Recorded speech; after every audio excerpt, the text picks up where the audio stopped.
শৰৎকালৰ জ্যোৎস্নাপ্লাবিত নিশা নলবাৰীত এতিয়া কৃষ্ণৰ বন্দনা। নলবাৰীৰ ঐতিহাসিক ৰাস মহোৎসৱৰ ৯১টা বৰ্ষ প্ৰতিদিনেই সমাগম ঘটিছে বিভিন্ন প্ৰান্তৰ লক্ষ লক্ষ ভকতগণৰ। এই মুহূৰ্তত আমি লৈ যাব বিচাৰিছোঁ নলবাৰীৰ ৰাসথলীলৈ। আমাৰ সৈতে আছে নকুল তালুকদাৰ। মই আপোনাৰ কাষলৈ আহিছোঁ, সবিশেষ দেখুৱাব। ৯১ সংখ্যক নলবাৰীৰ ৰাস মহোৎসৱত দেখিবলৈ পোৱা গৈছে জনস্ৰোত, জন অৰণ্যত পৰিণত হৈছে নলবাৰীৰ ৰাস। আৰু ইতিমধ্যে আজি জীৱন্ত ৰাস আৰম্ভ হৈছে আৰু এই জীৱন্ত ৰাসৰ যি উদ্বোধন কৰিছে সন্মানীয় পীতাম্বৰ দেৱ গোস্বামী সত্ৰাধিকাৰ কমলাবাৰী, আৰু তেওঁ ইতিমধ্যে এই জীৱন্ত ৰাস উদ্বোধন কৰি কৈছে নলবাৰীৰ ৰাস কুম্ভ মেলা সদৃশ, নলবাৰীৰ ৰাস ব্যতিক্ৰম। আৰু মই জীৱন্ত ৰাসৰ দৃশ্য দেখিব বিচাৰিছোঁ, পোনে পোনে যাব বিচাৰিছোঁ জীৱন্ত ৰাসত। এয়া জীৱন্ত ৰাস প্ৰদৰ্শন হৈছে নলবাৰীৰ ৰাসত।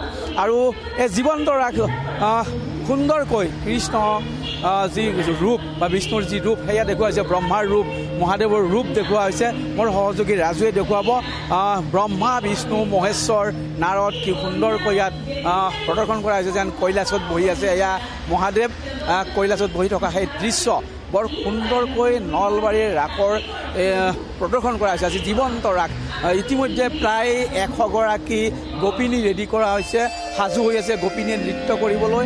আৰু গোপিনীয়ে নৃত্য কৰিব, তাৰ পূৰ্বে সুন্দৰকৈ বিষ্ণু, ব্ৰহ্মা, বিষ্ণু, মহেশ্বৰৰ সেই দৃশ্য মই যদি দৰ্শকৰ যদি দৃশ্য দেখিবলৈ চেষ্টা কৰিম। কিছু লোকাৰণ্য হৈ পৰিছে, গোটেই ৰভাঘৰ আচলতে ভৰ্তি হৈ পৰিছে। দেখিবলৈ পোৱা গৈছে কি ধৰণৰ মানুহৰ আকৰ্ষণ, জীৱন্ত ৰাসৰ প্ৰতি মানুহৰ আকৰ্ষণ। পীতাম্বৰ দেৱ গোস্বামী আছে, মই পোনে পোনে পীতাম্বৰ দেৱ কাষলৈ যাব বিচাৰিছোঁ। নলবাৰীৰ ৰাস মৃন্ময় মূৰ্তি প্ৰধান ৰাস, কিন্তু জীৱন্ত ৰাসৰ সমাহাৰ হৈছে আৰু লোকাৰণ্য হোৱা এক পৰিৱেশ। কি ক'ব? হয়, আমাৰ মাজুলীতে আমি সদায় জীৱন্ত ৰাস উপভোগ কৰি থাকোঁ, কিন্তু এইবাৰ নলবাৰীত আকৌ এনেকৈ জীৱন্ত ৰাস উপভোগ কৰাৰ কাৰণে আমি নিজেই সঁচাকৈ আনন্দত অভিভূত হৈছোঁ যে মাজুলীৰ যেন গোটেই পৰিৱেশটো ইয়ালৈ উঠি আহিছে। আৰু নলবাৰীয়ে যিটো পৰিৱেশ চিন্তা কৰিলে এইটো সঁচাকৈ হৃদয় উপলব্ধি আৰু বিবেকৰ বিচাৰৰ কাৰণে উত্তম উপায়। আমি সেইকাৰণে সকলোকে ধন্যবাদ জনাইছোঁ।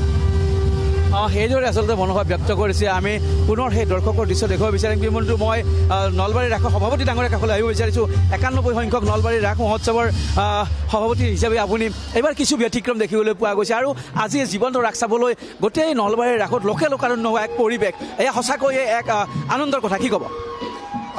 আমাৰ নলবাৰীত মৃন্ময় ৰাসৰ লগে লগে এইবেলি জীৱন্ত ৰাসো অনুষ্ঠিত হৈছে।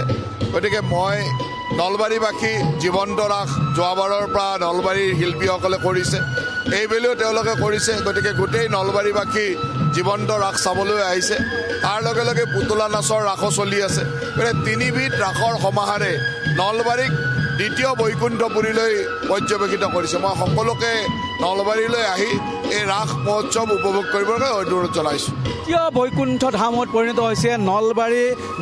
এফালে যদি চাওঁ মৃন্ময় মূৰ্তি প্ৰধান ৰাস, আনফালে আজি জীৱন্ত ৰাস প্ৰদৰ্শন কৰা হৈছে। আৰু জীৱন্ত ৰাস চাবলৈ সাংসদ বিজুলী মেধি, দিলীপ শইকীয়াকে ধৰি বহুকেইজন গণ্যমান্য ব্যক্তি আহি উপস্থিত হৈছে। আৰু আমি সমগ্ৰ দৃশ্য দেখিবলৈ চেষ্টা কৰিছোঁ কিদৰে আচলতে লোকাৰণ্য হৈ থকা পৰিৱেশ, আৰু আমি দেখুৱাম আজি জীৱন্ত ৰাসৰ সেই দৃশ্য।